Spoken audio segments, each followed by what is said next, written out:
Assalamualaikum warahmatullahi wabarakatuh. Alhamdulillahi rabbil alamin. Wassalatu wassalamu ala ashrafil anbiya'i wal mursalin nabiyyina Muhammadin wa ala alihi wa ashabihi ajma'in. Amma ba'd. Ikhwati fillah, a'azzanallahu wa iyyakum. Bertemu kembali di kajian akidah, mengkaji kitab Muqarrar Maddah Al-Aqidah karya beberapa ulama yang ahli di bidang akidah. Ikhwati fillah, azanallahu wa iyyakum. Alhamdulillah, dengan izin Allah, segala puji hanya milik Allah. Kita telah sampai di pembahasan jilid ketiga berkaitan tentang al-bid'atu wa khataruha 'alad din. Perbuatan bid'ah dan bahayanya kebid'ahan terhadap agama Islam. Ikhwati fillah, azanallahu wa iyyakum. Agama Islam Allah Subhanahu wa taala telah sempurnakan. Allah Subhanahu wa taala telah menyempurnakan agama Islam sebelum Nabi Muhammad sallallahu alaihi wasallam meninggal dunia. Allah Subhanahu wa taala telah mengesahkan dan menyempurnakan agama Islam. Allah berfirman, "Al-yauma akmaltu lakum dinakum wa atmamtu 'alaikum ni'mati wa raditu lakumul Islam dinan." Pada hari ini telah aku sempurnakan agamamu, dan aku telah sempurnakan pula nikmat yang telah aku berikan kepadamu, dan aku meridhai agama Islam sebagai agamamu. Al-yawma akmaltu lakum dinakum wa atmamtu 'alaikum ni'mati wa raditu lakumul Islam dinan.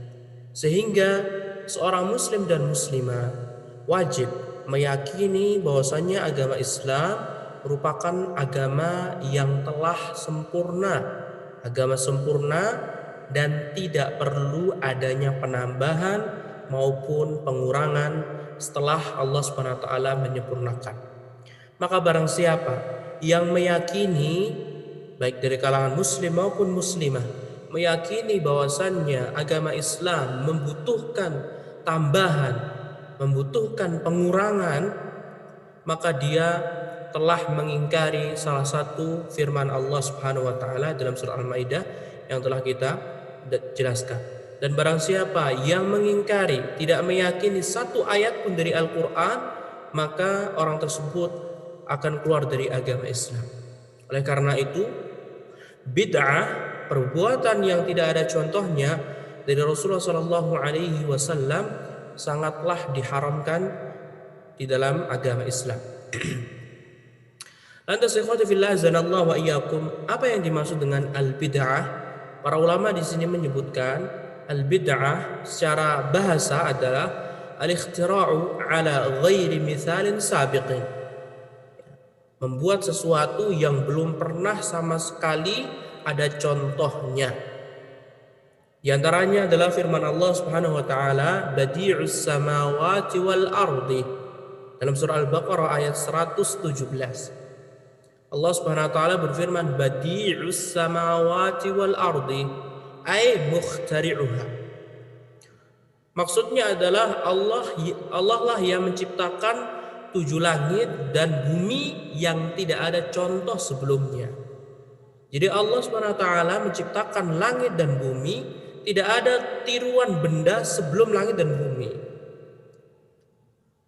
Kalimat bid'ah ini sudah dikenal oleh orang-orang Arab terdahulu sebelum Rasulullah SAW diutus. Mereka memahami kalimat bid'ah adalah sesuatu yang belum ada contohnya sebelumnya, itu secara bahasa. Sehingga seperti hal-hal perkara dunia yang di zaman dahulu belum ada, bisa kita katakan secara bahasa Arab maksudnya, dia adalah perbuatan bid'ah. Handphone, mobil, pesawat, kereta api, itu bisa disebut dengan al-bid'ah, kebid'ahan. Tetapi dari segi bahasa Arab, karena dari segi bahasa Arab, bid'ah merupakan perbuatan yang belum ada contohnya sebelumnya. Nah, Atas ikhwati fillah azanallahu wa iyyakum, apa yang dimaksud dengan bid'ah secara istilah para ulama, secara syariat Islam? Nah, tentunya bid'ah atau kalimat bid'ah itu sudah ada di dalam bahasa Arab. Dan Nabi Muhammad SAW juga pernah mengatakan kalimat bid'ah, sehingga para ulama pun memahami kalimat bid'ah dengan adanya keterkaitan dengan makna bahasa Arab, karena Nabi Muhammad SAW adalah orang Arab. Dan Al-Quran Al-Karim juga diturunkan menggunakan bahasa Arab, sehingga istilah-istilah dalam ilmu agama seperti kalimat bid'ah itu harus ada kesesuaian dengan kalimat tersebut secara bahasanya. Nah, yang disebutkan di sini oleh para ulama, yang dimaksud dengan bid'ah adalah ma uhditsa fid dini min ghairi dalilin min al-i'tiqadati wal ibadati al muhdatsati fid din. Ma uhditsa fid din, sesuatu yang diadakan di dalam agama Islam. Jadi sesuatu yang baru dalam agama Islam yang tidak ada contohnya dari Rasulullah SAW, maka itulah yang disebut dengan bid'ah. Karena Rasulullah SAW sendiri mengatakan, iyyakum wa muhdatsatil umur, fa inna kulla muhdatsatin bid'ah. Iyyakum, jauhilah kalian, wa muhdatsatil umur, perkara-perkara baru dalam agama Islam. Fa inna kulla muhdatsatin bid'ah. Karena sesungguhnya setiap sesuatu yang baru disebut dengan bid'ah. Wa kullu bid'atin dhalalah, dan setiap kebid'ahan termasuk kesesatan. Lihat yang mengatakan adalah Rasulullah SAW. Sehingga di antara konsekuensi kalimat syahadat, bersaksi bahwasanya Nabi Muhammad SAW nabi dan utusan Allah Subhanahu wa taala, adalah membenarkan apa yang disabdakan beliau sallallahu alaihi wasallam. Ketika seorang meyakini bahwasannya bid'ah adalah perkara baru yang diadakan dalam agama Islam, maka sejatinya dia telah berjalan atau mengamalkan konsekuensi dari kedua kalimat syahadat. Dan sebaliknya, barang siapa yang meyakini bahwasannya bid'ah bukan melakukan perbuatan yang tidak ada contohnya atau dalilnya, maka orang tersebut perlu dipertanyakan konsekuensi dalam syahadat la anna Muhammadan abduhu wa rasul. Nah, min ghairi dalilin, yang tidak ada dalilnya. Perbuatan bid'ah adalah perbuatan yang diadakan dalam agama Islam, sesuatu yang berbau agama Islam, ya ibadah yang tidak ada dalilnya dari Al-Quran maupun dari Sunnah, maka perbuatan tersebut disebut dengan bid'ah. Nah, kemudian bid'ah dari kalangan apa saja? Minal i'tiqadat, dari keyakinan-keyakinan. Ya, jadi ada keyakinan baru yang diada-adakan, yang di zamannya Nabi SAW para sahabat tidak meyakininya. Maka barang siapa yang membuat keyakinan-keyakinan di dalam hati, pemikiran-pemikiran yang tidak ada di zamannya Nabi Muhammad SAW, dan tidak ada keyakinan yang terdapat dalam diri para sahabat, maka disebut dengan perbuatan bid'ah. Wal ibadatil muhdatsati fid din, dan dari kalangan ibadah-ibadah yang diada-adakan dalam agama. Jadi perbuatan bid'ah bisa berupa keyakinan, bisa juga berupa dengan perbuatan, seperti amal ibadah, seperti seorang sholat 1 rakaat setiap hari tanpa adanya dalil yang mendukungnya. Ya, dia tidak berniat untuk melaksanakan sholat witir, tapi hanya sekedar keinginan dia saja, sehingga dia telah berbuat bid'ah. Nah, Di antara contoh keyakinan yang tidak ada contohnya dari Nabi SAW adalah bid'ah keyakinan orang-orang Khawarij, bid'ah keyakinan orang-orang Qadariyah, keyakinan orang-orang Jabariyah, keyakinan orang-orang Murji'ah dan yang lainnya. Jadi khotifillah azanallahu wa iyyakum, jelas sekali ya, keyakinan yang diyakini orang-orang Khawarij ya, yang mereka mengkafirkan pelaku dosa besar, yang mereka mengatakan pelaku dosa besar ketika meninggal dunia tidak bertobat kepada Allah, mereka akan dimasukkan dalam neraka kekal selamanya, tidak akan keluar. Ini merupakan keyakinan bid'ah yang tidak ada contohnya dari para sahabat dan Rasulullah Shallallahu Alaihi Wasallam. Nah, adapun ibadah jelas sekali seorang mengamalkan ajaran Islam, ya, dia mengaku-ngaku inilah ajaran agama Islam, tapi ketika ditanya mana dalilnya dari Al-Quran dan Sunnah, maka orang tersebut tidak mampu menjelaskan. Nah, dan ikhwati fillah azanallahu wa iyyakum, syarat diterimanya amal ya, yang telah kita ketahui bersama, syarat diterimanya amal hanya ada dua. Syarat diterimanya amal hanya ada dua.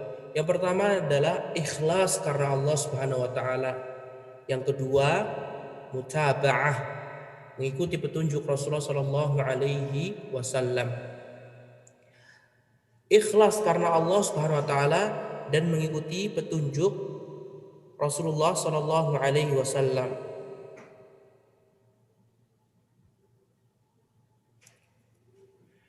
Maka barang siapa yang mengamalkan ajaran, barang siapa yang beramal tidak memenuhi dua syarat tersebut, maka jelas amalannya tertolak. Amalannya tertolak. Yang pertama adalah ikhlas karena Allah Subhanahu wa taala. Dan ini jelas sekali, ya. Ini jelas sekali karena banyak sekali dalam ayat-ayat Al-Qur'an, kemudian dalam sunnah Rasulullah Shallallahu Alaihi Wasallam yang mewajibkan harus ikhlas dalam beramal. Allah Subhanahu Wa Taala berfirman, "Wa ma umiru illa liya'budullaha mukhlishina lahud-din hunafa." Dan tidaklah mereka diperintahkan kecuali hanya untuk beribadah kepada Allah Subhanahu Wa Taala dengan memurnikan amalan Allah untuk Allah Subhanahu Wa Taala. Dalam ayat yang lainnya Allah Subhanahu wa taala berfirman, "Ala lillahi dinul khalis." Ketahuilah bahwasanya hanya milik Allah lah agama yang murni, agama yang ikhlas. Jadi semua keikhlasan harus diperuntuk, semua amalan harus diikhlaskan untuk Allah Subhanahu wa taala. Dan masih banyak sekali. Iyyaka na'budu wa iyyaka nasta'in. Iyyaka, hanya kepada Engkau lah ya Allah, na'budu, kami beribadah, wa iyyaka nasta'in, dan hanya kepada Engkau lah ya Allah kami meminta pertolongan. Ini mengisyaratkan kewajiban ikhlas. Jadi syarat diterimanya amal adalah ikhlas yang pertama dari Al-Quran. Adapun dalam sunnah Rasulullah SAW sangatlah banyak sekali, ya, diantaranya Allah Subhanahu Wa Taala berfirman dalam hadis qudsi, "Ana aghna syuraka'i 'ani syirki." Aku adalah zat yang tidak mau disekutukan. Lihatlah, Allah Subhanahu wa taala mengatakan hal demikian. Allah tidak mau disekutukan, sehingga semua amal ibadah harus diikhlaskan untuk Allah Subhanahu wa taala. Nah, adapun mengikuti petunjuk Rasulullah sallallahu alaihi wasallam merupakan syarat sahnya amal yang kedua. Allah Subhanahu wa taala berfirman, "Qul in kuntum tuhibbunallaha fattabi'uni." Qul, katakanlah wahai Nabi, in kuntum tuhibbunallah, jika kalian benar-benar mencintai Allah Subhanahu wa taala, fattabi'uni, maka ikutilah aku. Jadi Allah Subhanahu wa taala memerintahkan Nabi Muhammad SAW untuk menyampaikan kepada umatnya, untuk menyampaikan kepada kita, in kuntum tuhibbunallah, jika kalian benar-benar mencintai Allah Subhanahu wa taala, fattabi'uni, maka ikutilah aku. Ikutilah aku. Lihat, Jadi kecintaan Allah Subhanahu wa taala tidak akan datang kecuali dengan cara mengikuti petunjuk Rasulullah Shallallahu Alaihi Wasallam. Nah, dan masih banyak sekali dalil dari Al-Quran yang menjelaskan kewajiban mengikuti petunjuk Rasulullah SAW. Di antaranya juga wa ma atakumur rasul fakhudhuhu wa ma nahakum anhu fantahu. Apa yang diperintahkan Rasulullah SAW maka kerjakanlah, dan apa yang dilarang Rasulullah SAW maka berhentilah. Nah, adapun di dalam hadis maka banyak sekali, di antaranya hadis yang sangat masyhur yang telah kita ketahui bersama, man amila amalan man ahdatsa fi amrina hadza ma laysa minhu fahuwa raddun.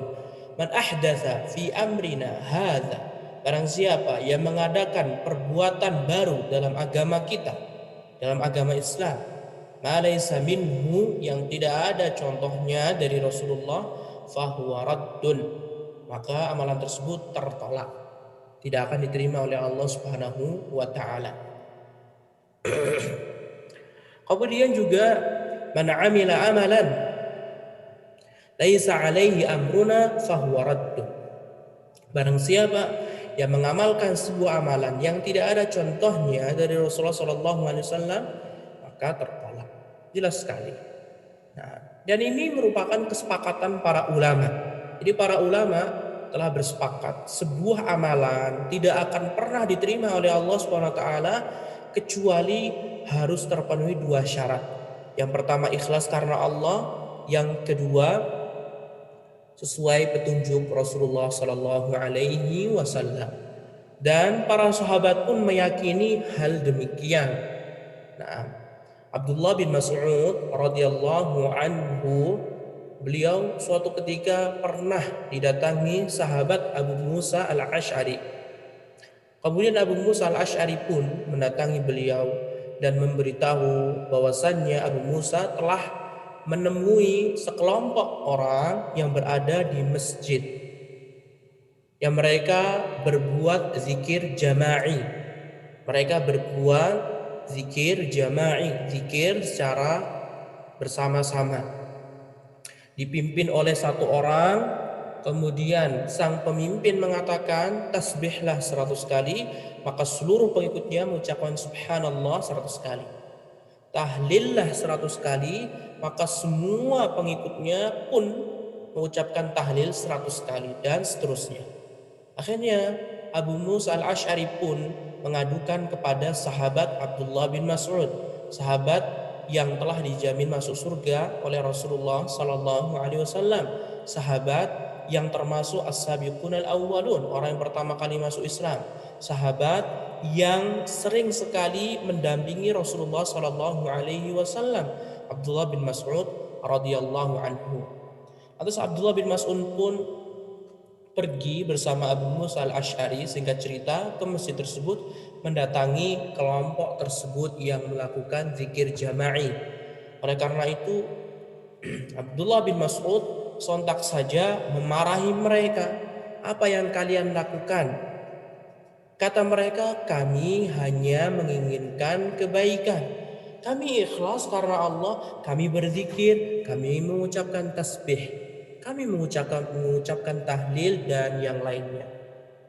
Apa salahnya? Kami ikhlas karena Allah, berbuat zikir untuk Allah Subhanahu wa taala, mengingat Allah Subhanahu wa taala saja. Tapi Abdullah bin Mas'ud mengingkarinya. Apakah kalian kelompok yang lebih baik daripada para sahabat? Tidak. Mereka hanya orang-orang yang tidak bertemu dengan Rasulullah SAW. Mereka hanya bermodalkan ikhlas karena Allah SWT. Diingkari oleh sahabat yang sudah dijamin masuk surga, Abdullah bin Mas'ud radhiyallahu anhu. Sampai akhirnya Abdullah bin Mas'ud radhiyallahu anhu, beliau mengucapkan kalimat yang sangat masyhur sekali.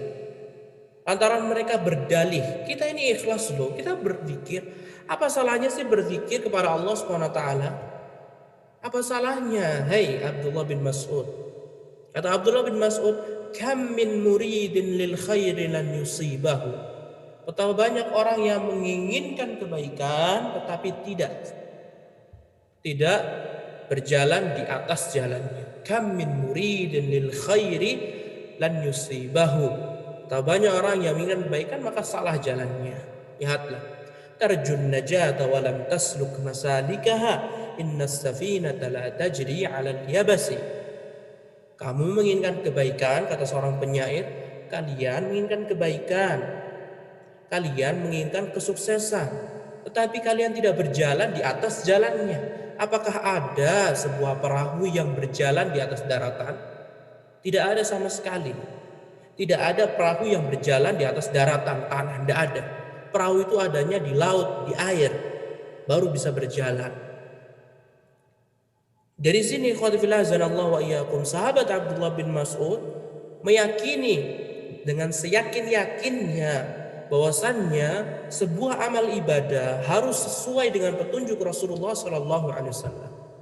Hadis yang sahih diriwayatkan oleh Imam Ad-Darimi. Nah, ditambah lagi khawatibillah azanallahu wa iyyakum secara akal.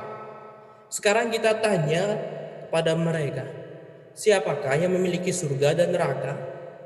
Mereka akan menjawab Allah Subhanahu wa taala. Naam. Sekarang saya tanya, apakah Allah Subhanahu wa taala akan turun ke muka bumi ini dan menasehati orang-orang yang bermaksiat kepadanya? Tentu saja tidak. Nabi Musa saja meminta kepada Allah agar diperlihatkan. Baru disingkapkan cahaya langsung pingsan. Dan gunungnya hancur lebur. Lihat. Tentunya Allah Subhanahu wa taala akan mengutus malaikat Jibril selaku malaikat yang bertugas membawa wahyu, menyampaikan wahyu Allah Subhanahu wa taala. Apakah malaikat Jibril turun ke muka bumi dengan wujud aslinya? Tentu saja tidak. Karena malaikat Jibril merupakan makhluk gaib, ciptaan Allah yang tidak terlihat oleh mata. Oleh karena itu, Allah menjadikan Rasulullah SAW satu-satunya cara, satu-satunya jalan untuk bisa masuk ke surga.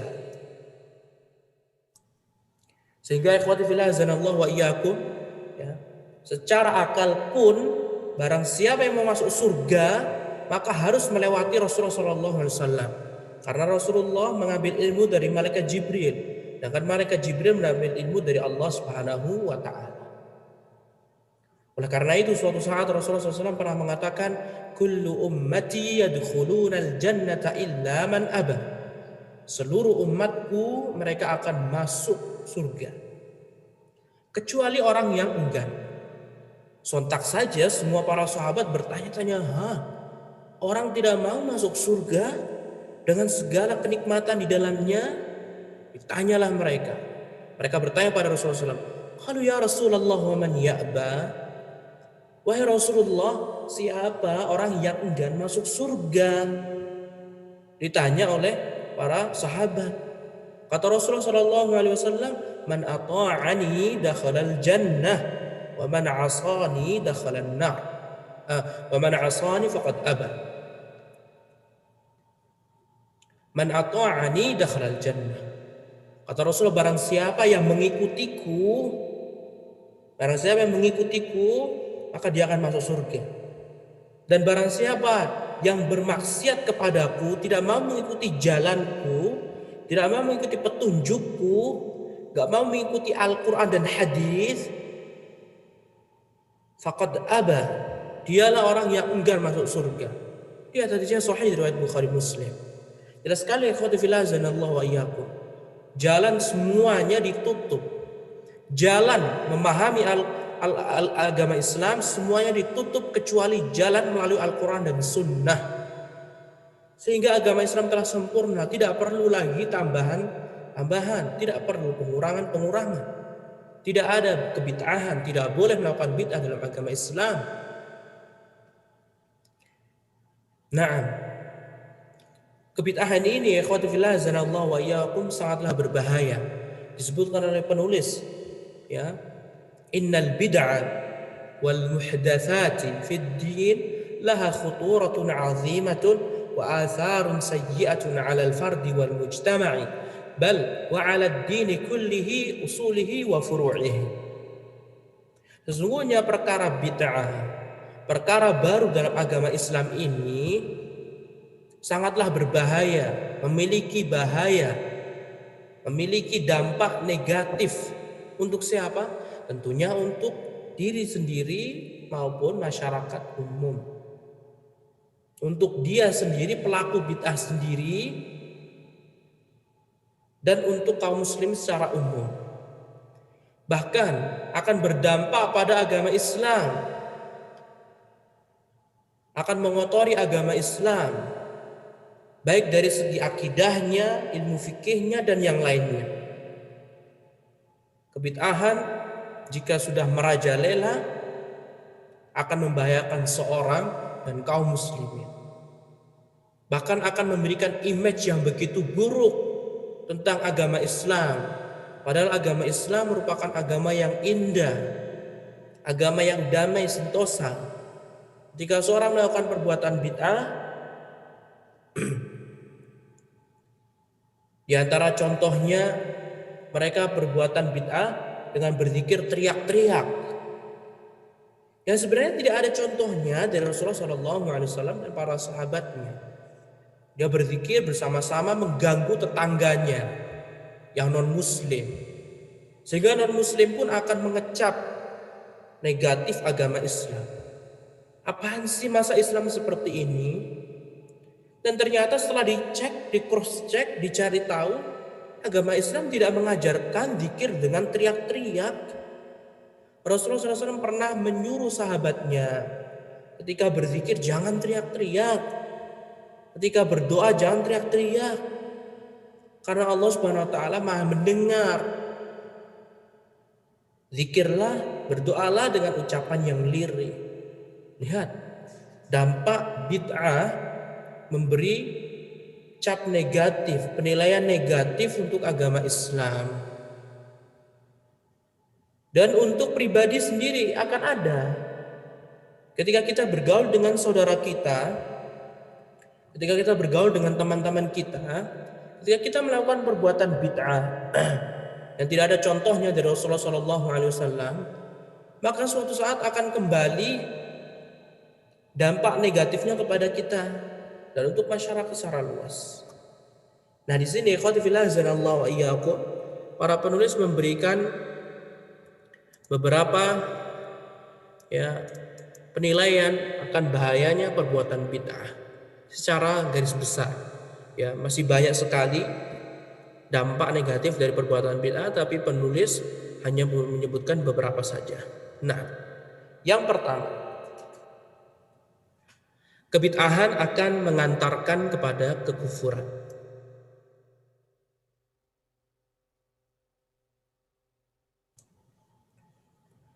Dampak negatif dari perbuatan bid'ah yang pertama adalah barang siapa yang melakukan perbuatan bid'ah, tidak ada contohnya dari Nabi, nggak ada contohnya dari Al-Quran dan Sunnah, kemudian dia mengamalkannya, maka perbuatan tersebut lama-lama akan menyeret pelakunya ke dalam perbuatan kufur. Hati-hati, ya. Kenapa demikian? Karena orang tadi jauh dari petunjuk Rasulullah SAW. Nah, barang siapa yang semakin dekat dengan petunjuk Rasulullah SAW, maka dia akan bertambah keimanannya. Dan barang siapa yang semakin jauh dari petunjuk Rasulullah SAW, maka dia akan lebih dekat dengan kekufuran. فَلْيَحْذَرِ الَّذِينَ يُخَالِفُونَ عَنْ أَمْرِهِ أَنْ تُصِيبَهُمْ فِتْنَةٌ. Lihat, maka hendaklah waspada, mengambil sikap waspada. Maka hendaklah berhati-hatilah orang-orang yang tidak menjalankan perintah Rasulullah SAW, yang menyelisih petunjuk Rasulullah SAW akan ditimpa fitnah, kekufuran, kesyirikan, dan yang lainnya. Bahaya sekali ikhwati fillah azanallahu wa iyyakum perbuatan bid'ah. Lawannya bid'ah adalah sunnah. Mengikuti sunnah Rasulullah SAW itulah lawan dari bid'ah. Karena bid'ah mengamalkan amalan yang tidak ada contohnya dari Nabi SAW. Nah, dampak negatif yang kedua adalah annaha qaulun 'ala Allah bighairi 'ilm. Sesungguhnya perbuatan bid'ah termasuk berkata dalam agama Islam tanpa ilmu. Tanpa ilmu. Ya, karena semua ilmu berdasarkan Al-Quran dan Sunnah. Al-ilmu qala Allah wa qala Rasul wa qala sahabat.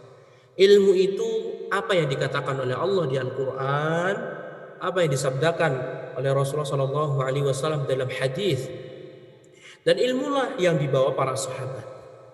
Sehingga barang siapa yang melakukan perbuatan bid'ah, dia mengamalkan yang tidak ada contohnya dari Nabi, nggak ada ilmunya. Ketika dia mengamalkan perbuatan bid'ah, berarti pula dia berkata dalam agama Islam tanpa ilmu, dan ini dilarang.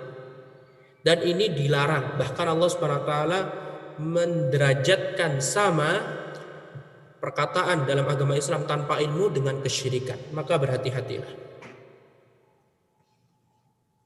Nah, dampak negatif dari perbuatan bid'ah yang ketiga, annaha syar'un fid din bima lam ya'zan bihillah.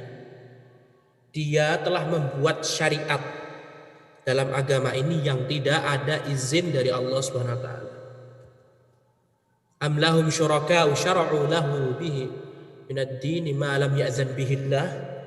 Apakah mereka memiliki sekutu-sekutu yang membuat syariat yang tidak ada izin dari Allah Subhanahu wa taala? Maka barang siapa yang melakukan perbuatan bid'ah, yang mengajak mengamalkan sebuah amalan yang tidak ada contohnya dari Nabi SAW, maka dia sejatinya telah membuat syariat dalam agama ini yang tidak mendapatkan izin dari Allah Subhanahu wa taala. Maka bagaimana pendapat antum jika tidak mendapatkan izin dari Allah Subhanahu wa taala? Tentunya murka Allah akan turun kepada orang yang melakukan perbuatan bid'ah. Kemudian yang keempat, karahiyatul mubtadi'ah, al-mubtadi'ah bis-sunnah wa ahliha wal 'amali biha. Dampak negatif dari perbuatan bid'ah adalah kebencian para pelaku ahli bid'ah, kebencian pelaku bid'ah terhadap sunnah Rasulullah SAW dan ahlus sunnah dan mengamalkan sunnah. Jadi orang kalau sudah melakukan perbuatan bid'ah, misalkan dia melakukan perayaan yang tidak ada contohnya dari Nabi SAW, dia melakukan perbuatan bid'ah. Kemudian ada temannya membawakan dalil dari hadis Nabi SAW.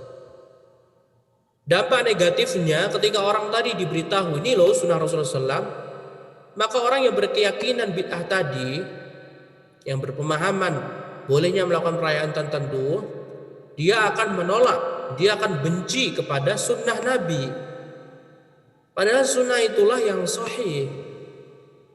Begitu pula orang-orang berpikiran itu dengan sunnah tersebut akan dibenci sama pelaku bid'ah.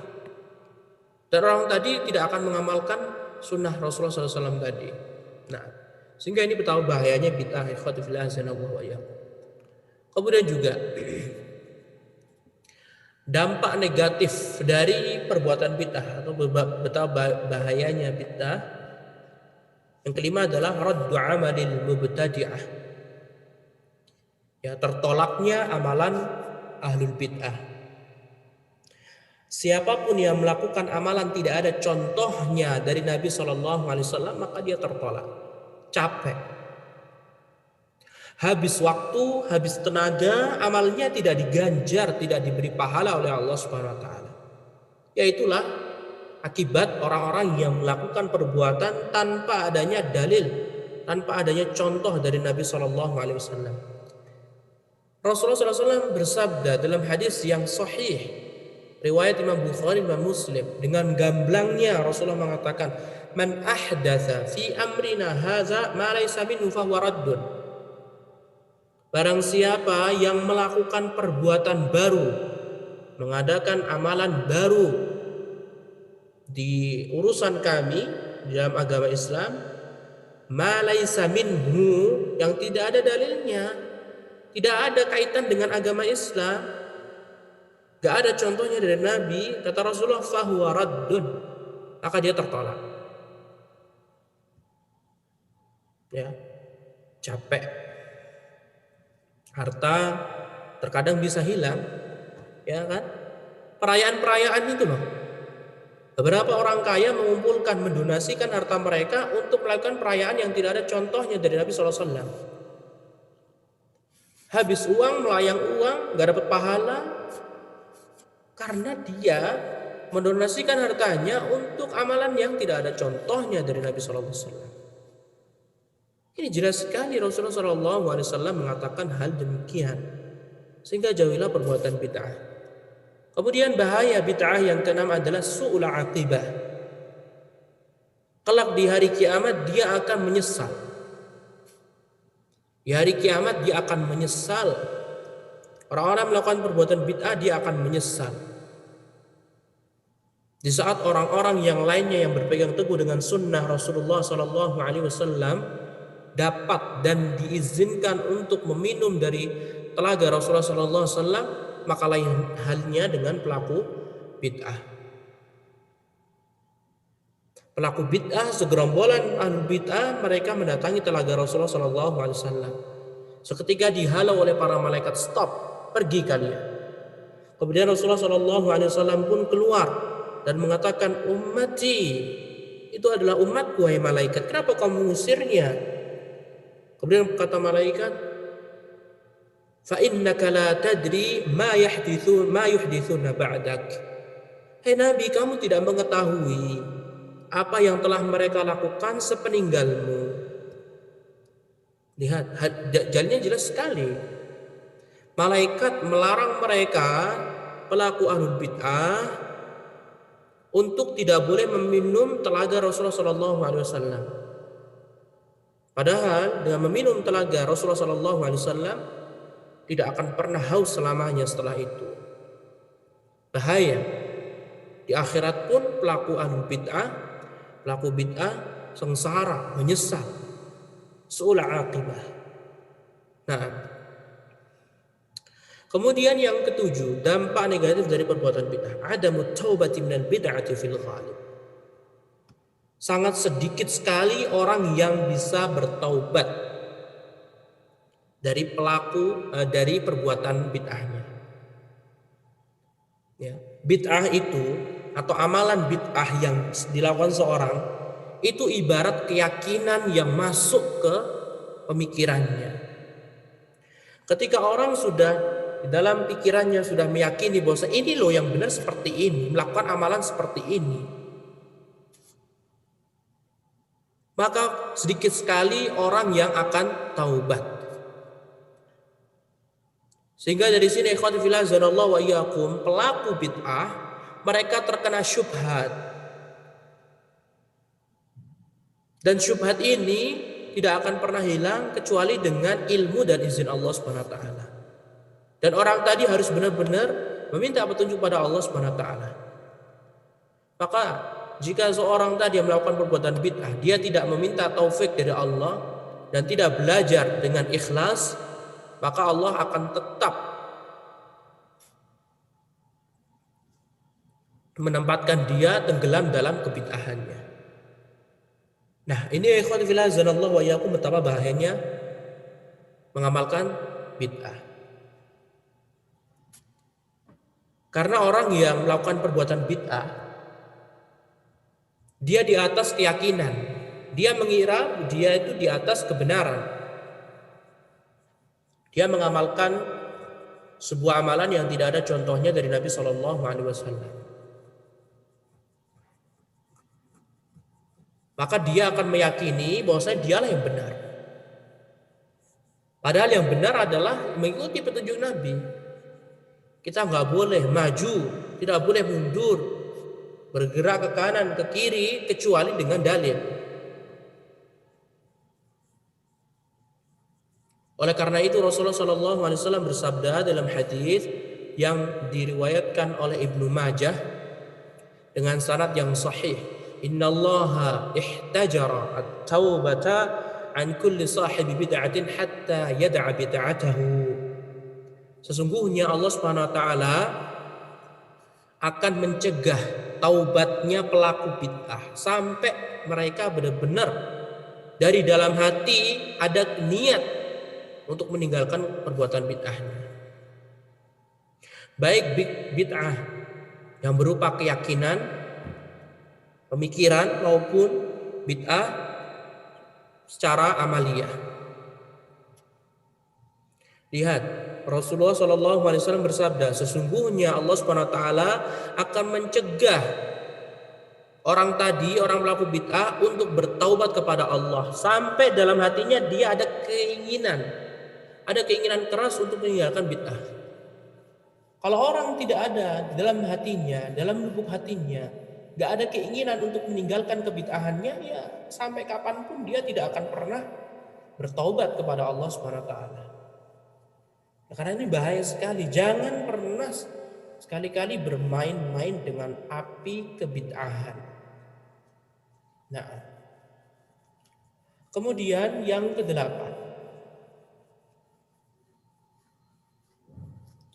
in'ikas mafahimil mubtadi'ati haitsu taltabisu 'alaihimul umuru bisababi syubahi fayarawna al-bid'ata sunnah was sunnata bid'ah. Bahayanya pelaku bid'ah atau orang yang bergelimang dalam kebid'ahan adalah dia akan serba berpemahaman terbalik. Perkara sunnah dinilai bid'ah, perkara bid'ah dinilai sunnah. Dan ini bahaya sekali. Kemudian yang ke-9, bahaya melakukan perbuatan bid'ah. Dia akan terjatuh ke dalam fitnah karena dia telah menyelisihi petunjuk Rasulullah sallallahu alaihi wasallam. Allah Subhanahu wa taala berfirman dalam surat An-Nur ayat 63. Falyahdharil ladzina yukhalifuna an amrihi an tusibahum fitnatun aw yusibahum adzabun alim. Maka hendaklah waspada, berhati-hati orang-orang yang menyelisihi perintah Rasulullah sallallahu alaihi wasallam. Kalau tidak, akan ditimpa sebuah fitnah atau ditimpa azab yang sangat pedih. Ya, orang yang menyelisih petunjuk Rasulullah sallallahu alaihi wasallam, Allah akan janjikan, satu, terkena fitnah, kesyirikan, kekufuran atau yang lainnya. Yang kedua, akan bisa masuk ke dalam api neraka yang pedih. Bahaya perbuatan bid'ah. Nah, kemudian yang ke-10,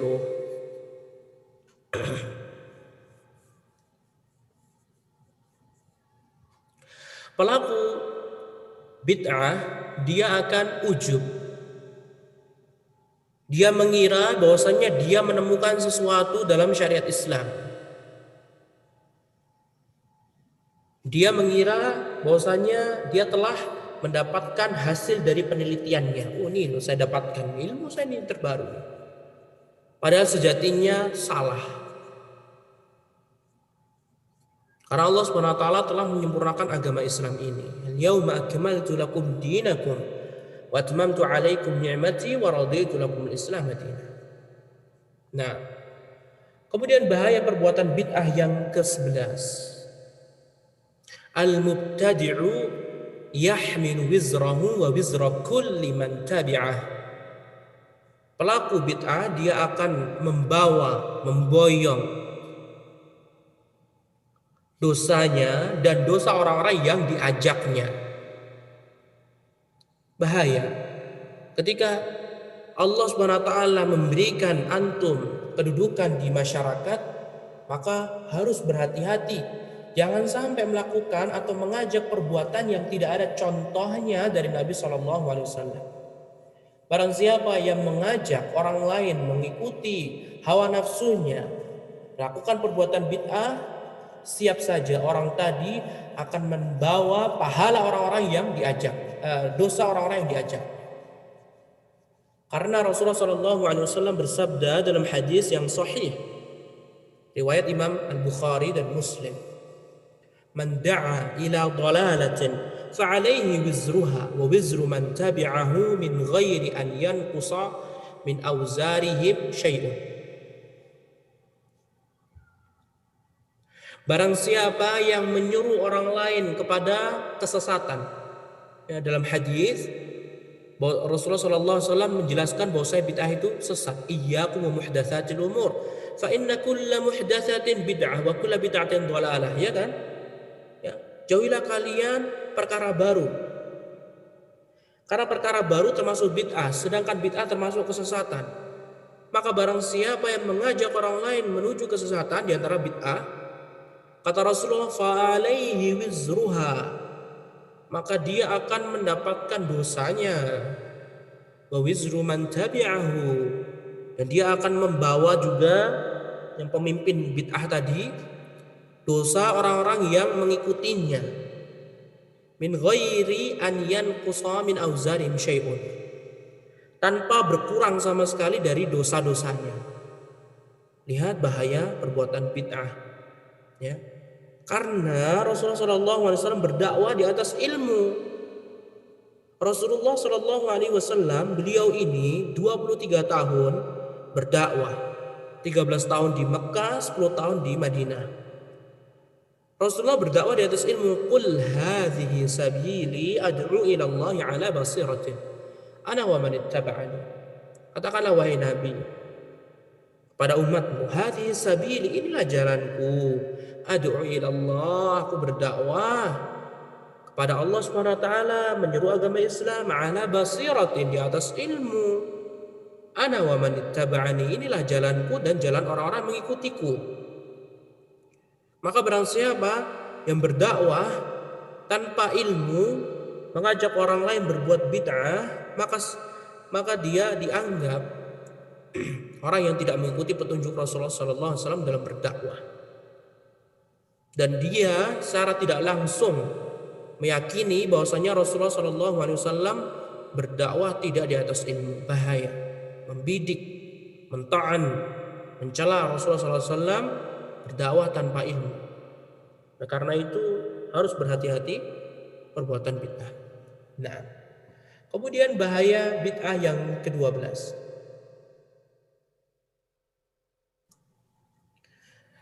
Ini yang nomor 12 sudah kita isyaratkan sebelumnya. Ketika kita bahas di antara dampak negatif perbuatan bid'ah adalah su'ul aqibah, akhir yang buruk, ya. Karena memang barang siapa melakukan perbuatan bid'ah, di akhir hayatnya Allah Subhanahu wa taala akan uji dia.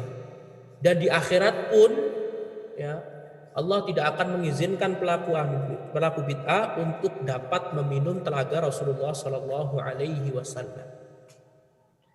Dalam hadis yang diriwayatkan oleh Imam Al-Bukhari dan Imam Muslim dari sahabat Sahal bin Sa'ad As-Sa'idi dan Abu Sa'id Al-Khudri radhiyallahu anhuma, bahwasanya Rasulullah Sallallahu Alaihi Wasallam bersabda, "Ana faratukum 'alal haud." Aku akan mendahului kalian di telaga, maksudnya di padang mahsyar. Man marra alayya syariba, barang siapa yang menemuiku di padang mahsyar, dia akan minum. Wa man syariba la yatma abada, dan barang siapa yang meminum dari telagaku, maka dia tidak akan pernah kehausan selamanya. Kemudian la yuraddanna alayya aqwamun a'rifuhum wa ya'rifunani, atau la yaridanna, akan melaluiku beberapa kelompok yang aku mengetahui mereka dan mereka mengetahuiku. Jadi akan melalui Nabi, akan bertemu Nabi SAW sebuah kaum yang mana kaum tersebut mengenali Nabi dan Nabi pun mengenali mereka, maksudnya umat Islam. Tsumma yuhalu baini wa bainahum. Kemudian dihalangi, ya, terdapat penghalang antara aku dengan kaum tersebut, kata Rasulullah SAW. Wa aqul, dan aku katakan, innahum min ummati, sesungguhnya mereka termasuk umatku. Stop, hai malaikat, mereka adalah umatku. Kemudian fayuqal innaka la tadri ma ahdatsu min ba'dika. Kemudian dikatakan kepada Nabi SAW, sesungguhnya engkau wahai Nabi, engkau tidak mengetahui apa yang telah mereka lakukan setelah kamu meninggal. Ma'ahdatsu, yang mereka perbuat perbuatan yang baru, ihdaats, perbuatan bid'ah. Kemudian Rasulullah setelah mendengar, ya, alasan malaikat, kenapa malaikat tersebut menghalau kaum Nabi SAW yang hendak meminum, kata Rasulullah SAW, suhqan suhqan liman ghayyara ba'di, maka sungguh jauh-jauh celaka-celaka bagi orang yang telah merubah agamaku, yang telah merubah agamaku, maksudnya melakukan perbuatan bid'ah. Lihatlah ikhwati fillah azanallahu wa iyyakum, betapa bahayanya bid'ah. Bid'ah ini sangat bahaya sekali. Harus kita jauhi perbuatan bid'ah. Harus mengajak saudara kita, orang tua kita, kerabat kita agar menjauhi perbuatan bid'ah. Bahaya. Ya, bahaya. Padahal kehidupan akhirat adalah kehidupan yang abadi dan kekal. Kalau kita tidak bisa meminum dari telaga Rasulullah SAW, maka sungguh celaka. Nah, dampak negatif bid'ah yang ke-13 adalah al-bid'atu tuaddi ila tafriqi kalimatil ummati wa tashtiti syamliha wa tamziqi sufufiha, wa hadzal halu qad dhammahu Allah tabaraka wa ta'ala haitsu qala innal ladzina farraqu dinahum wa kanu syi'a lasta minhum fi syai'. Surat Al-An'am ayat 159. Perbuatan bid'ah merupakan amalan yang dapat memecah belah kaum muslimin. Yang dapat memecah belah kaum muslimin yang perbuatan bid'ah. Perbuatan bid'ah lah yang akan menghancurkan kekuatan kaum muslimin. Dan Allah Subhanahu wa taala telah mengatakan, innal ladzina farraqu dinahum, sesungguhnya orang-orang yang telah memecah belah agama mereka, wa kanu syi'a, kemudian mereka sudah menjadi berkelompok-kelompok, lasta minhum fi syai', engkau wahai Nabi tidak ada tanggungannya. Lihatlah para sahabat, ikhwati fillah azanallahu wa iyyakum. Dari sedikitnya jumlah para sahabat sampai akhirnya mereka menjadi banyak, yang akhirnya orang Quraisy takut, orang Yahudi Nasrani takut kepada pasukan kaum muslimin kala itu. Apa yang menjadikan mereka bersatu? Mengikuti Rasulullah SAW. Bukti real, bukti yang sangat nyata.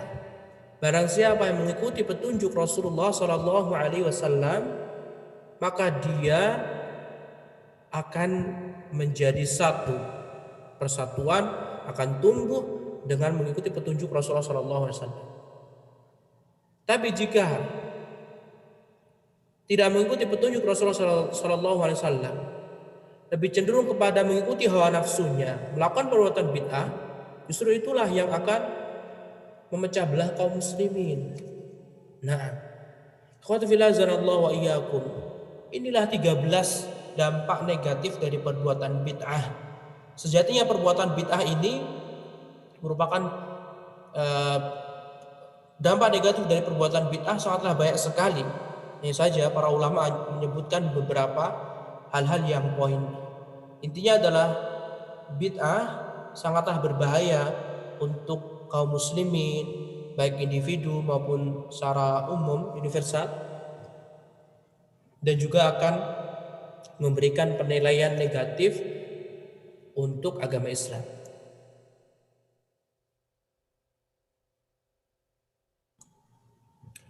Nah, ikhwati fillah azanallahu wa iyyakum, Asbabul bid'ah, sebab-sebab kebid'ahan. Setelah kita mengetahui betapa bahaya perbuatan bid'ah, apa sih yang mendasari tersebarnya kebid'ahan? Di sini para ulama menyebutkan 5 hal penting yang berkaitan sebab adanya kebid'ahan. Yang pertama, al-jahlu bil kitab was sunnati wa asalibil lughatil arabiyyati wa manhajis salafis salih. Sebab adanya bid'ah, tersebarnya bid'ah di negara kita maupun di negara muslim yang lainnya adalah yang pertama, bodoh. Kebodohan di dalam mempelajari Al-Quran dan Sunnah. Kebodohan di dalam menafsirkan ayat-ayat Al-Quran dan hadis-hadis Nabi SAW. Kebodohan terhadap bahasa Arab.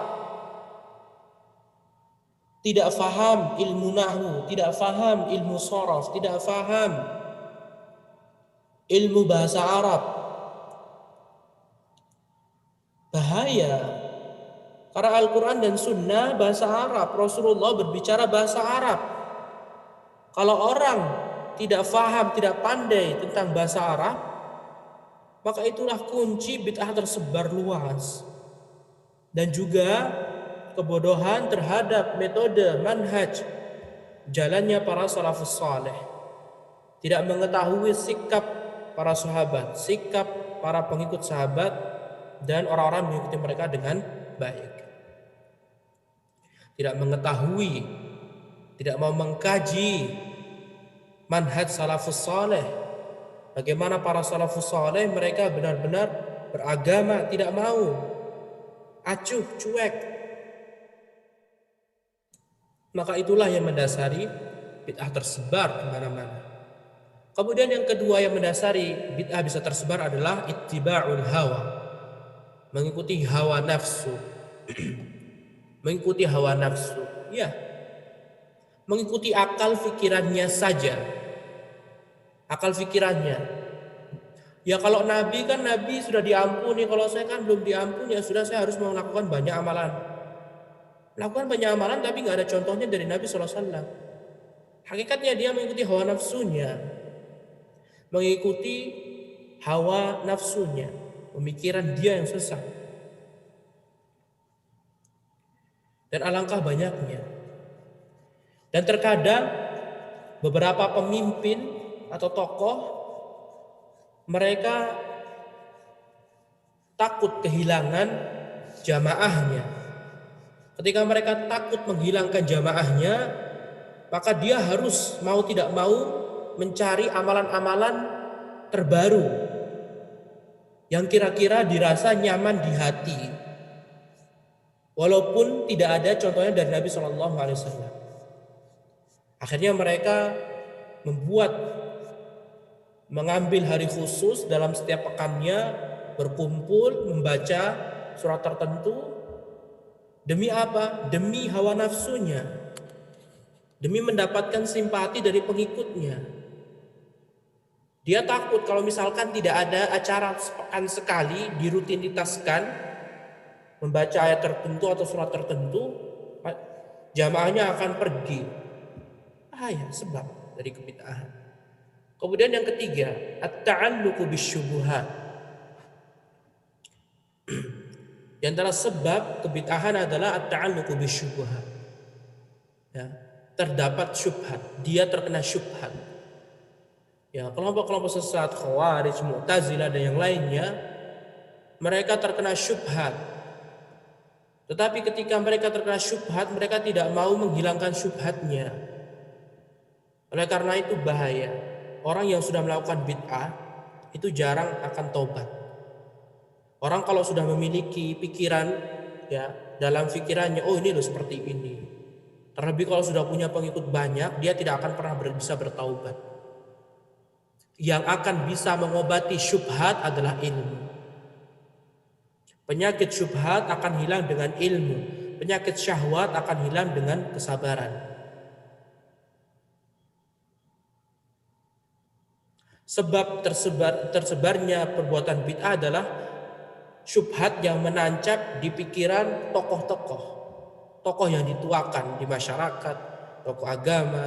Nah, kalau tidak terkena syubhat, mungkin mereka akan mengikuti petunjuk Rasulullah SAW.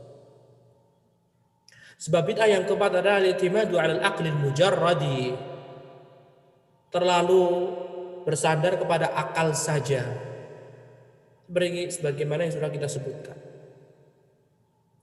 Apa salahnya sih, kan saya cuma berzikir, apa salahnya sih kita cuma kumpul-kumpul baca Quran, kita baca ini, apa salahnya kan kita ikhlas karena Allah Subhanahu wa taala. Akal. Ini akal saja. Ini akal saja, nggak boleh. Agama Islam tidak dibangun di atas akal. Kalau antum semuanya dalam agama Islam yang dipentingkan akal, maka antum akan menolak hadis-hadis sahih. Kata Ali bin Abi Thalib, kalau seandainya agama Islam ini bisa semuanya diukur dengan akal, maka mengusap khuf, mengusap sepatu atau kaos kaki, yang diusap itu bawahnya bukan di atasnya. Tetapi kata Ali bin Abi Thalib, saya melihat Rasulullah SAW, beliau mengusap khuf, mengusap sepatu boot atau kaos kaki di atas, bukan di bawah. Ya kan? Umar bin Khattab yang mencium Hajar Aswad, mengatakan, kalau seandainya bukan karena Rasulullah SAW mencium kamu, aku nggak bakalan mencium kamu. Kamu itu Hajar Aswad, kamu ini batu biasa. Lihat, bukan masalah akal. Di antara sebab tersebarnya bid'ah itu terlalu bersandar kepada akal pikiran. Nah, yang penting ikhlas, yang penting ini dan itu, banyakin amal. Subhanallah. Nah, kemudian yang kelima, yang terakhir, sebab tersebarnya bid'ah adalah taqlidu syuyukhid dhalal alladhi yuaddi bi sahibihi ila ta'assubi liqaulihi wa bid'atihi fayaruddu al-adillata asy-syar'iyyata min al-kitab was sunnah. Taklid, fanatik terhadap guru-gurunya yang tersesat, yang menyimpang dari ajaran Islam. Fanatik buta, menolak dalil-dalil dari Al-Quran dan Sunnah. Dan inilah yang tersebar, dan inilah yang banyak yang kita ketahui. Orang awam tidak tahu menahu, cuma digiring sama pemimpinnya. Ketika dinasehati, mereka malah menegur kita, kamu kan baru anak kemarin sore, kamu kan ini dan itu. La haula wala quwata illa billah. Menolak kebenaran hanya mengikuti gurunya. Guru saya loh nih, guru saya dulu babat alas ketika berdakwah. Ente, kamu baru datang kemudian mengatakan ini dan itu, ini dan itu, ini dan itu, ini dan itu. Ya, dan tidak boleh seperti ini. Nah, ikhwatu fillah azanallahu wa iyyakum, 5 sebab dari tersebarnya perbuatan bid'ah. Kebodohan merajalela, mengikuti hawa nafsu, terkena penyakit syubhat, terlalu bersandar kepada akal, dan yang terakhir, taklid, fanatik buta terhadap gurunya. Nah, kemudian ikhwatu fillah azanallahu wa iyyakum, penulis menjelaskan hukum bid'ah dan macam dari perbuatan bid'ah. Dari tadi kita bahas bid'ah. Nah, kemudian bahaya bid'ah dan itu. Tapi kita belum tahu macam-macam perbuatan bid'ah. Kenapa kok diakhirkan? Karena kita harus benar-benar menjauhi perbuatan bid'ah. Walaupun kita tidak tahu macam perbuatan bid'ah, intinya adalah jangan mengamalkan sebuah ibadah yang tidak ada contohnya dari Nabi SAW. Caranya gimana Ustaz? Belajar. Caranya bagaimana? Bertanya kepada seorang Ustaz. Ustaz, apa hukumnya ini? Ada dalilnya tidak? Seperti itu. Bertanya kepada guru kita. Menanyakan, Ustaz, dalilnya apa? Ya boleh. Ustaz, ini apa? Boleh. Jangan taklid buta. Cukup cuma apa? Ayo tasbih 100 kali, semuanya ikut tasbih 100 kali. Enggak ada contohnya dari Nabi sallallahu alaihi wasallam. Nah, hukum bid'ah dan macam-macamnya. Barang siapa yang merenungkan, memperhatikan Al-Quran dan Sunnah, maka orang tersebut akan mendapati bahwasannya bid'ah itu hukumnya haram dan amalan orang yang melakukannya ditolak, tidak akan diterima oleh Allah Subhanahu wa taala.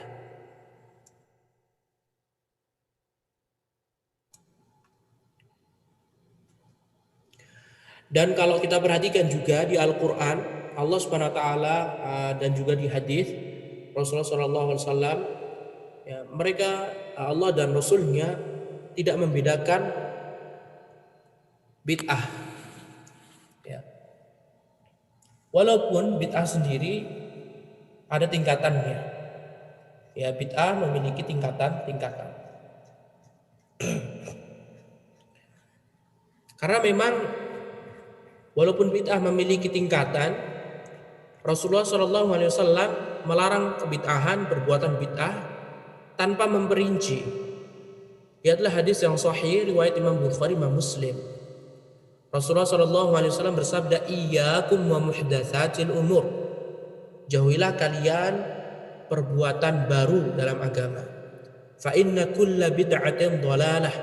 Karena sesungguhnya perbuatan bid'ah merupakan kesesatan. Wa kullu dhalalatin finnar.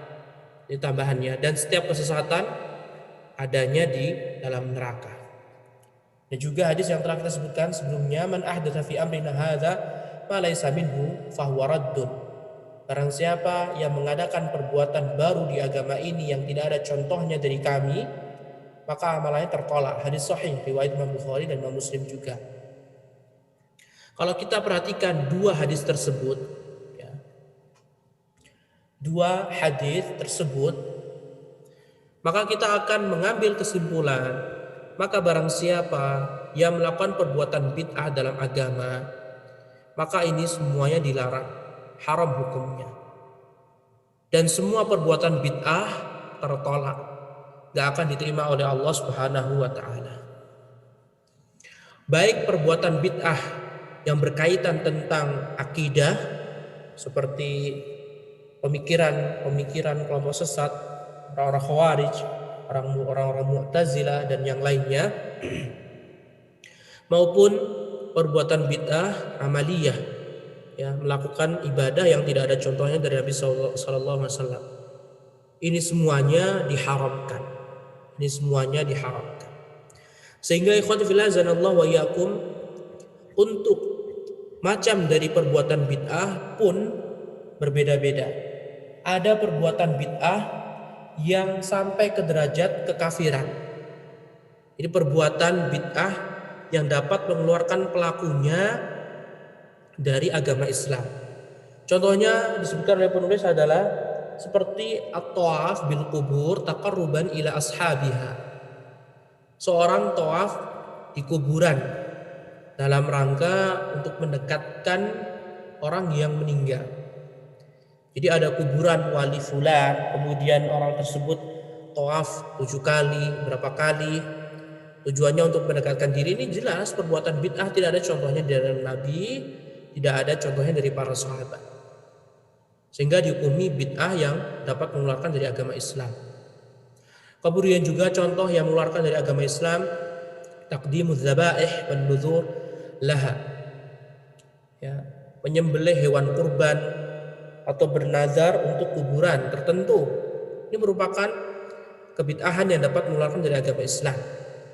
Kemudian juga doa ashabiha wal istighatsah bihim wa ka'aqwali ghulat al-jahmiyah, yang berdoa meminta tolong kepada penghuni kubur.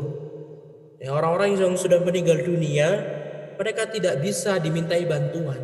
Justru mereka membutuhkan doa dari orang yang masih hidup. Nah, ini contoh dari perbuatan bid'ah yang dapat mengeluarkan seorang dari agama Islam.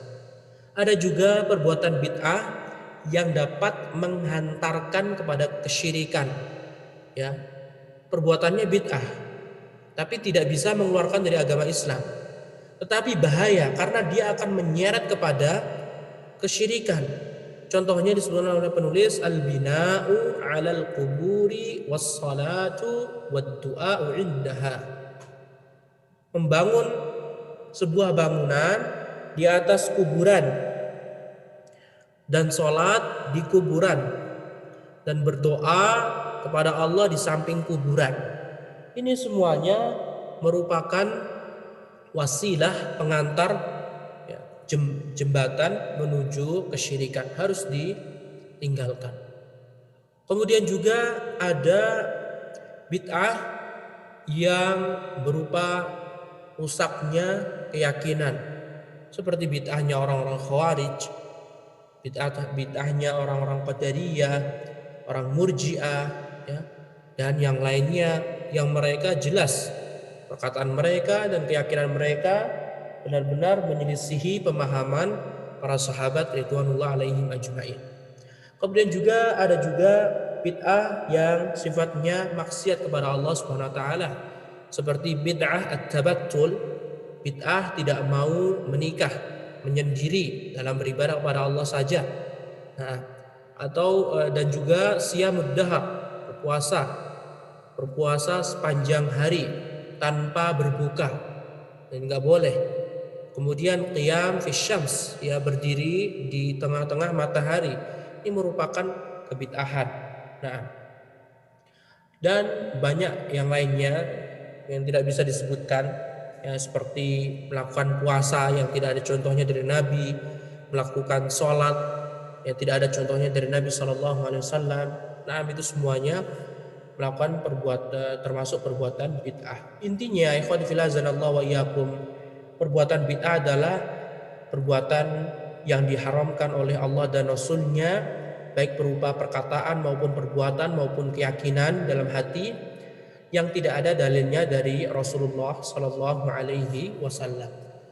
Untuk menanggulangi bagaimana cara mengetahui agar tidak terjatuh dalam bid'ah, maka hendaklah seorang kembali kepada Allah Subhanahu Wa Taala, ya, kembali kepada Allah Subhanahu Wa Taala, berdoa kepada Allah agar Allah selalu memberikan taufik kepada kita, agar kita dijauhkan dari pemikiran dan pengamalan bid'ah. Dan bahaya bid'ah tentunya sudah tidak diragukan lagi, kita semua sudah mengetahui betapa bahayanya bid'ah. Nah, cukuplah, ya, hadis larangan meminum telaga Rasulullah SAW, bahaya yang harus kita ingat jika kita ingin melakukan perbuatan bid'ah. Nah, wallahu taala a'lam, wabillahi taufiq, wa sallallahu wasallam ala nabiyyina Muhammad wa ala alihi wa sahbihi wa sallama tasliman katsira.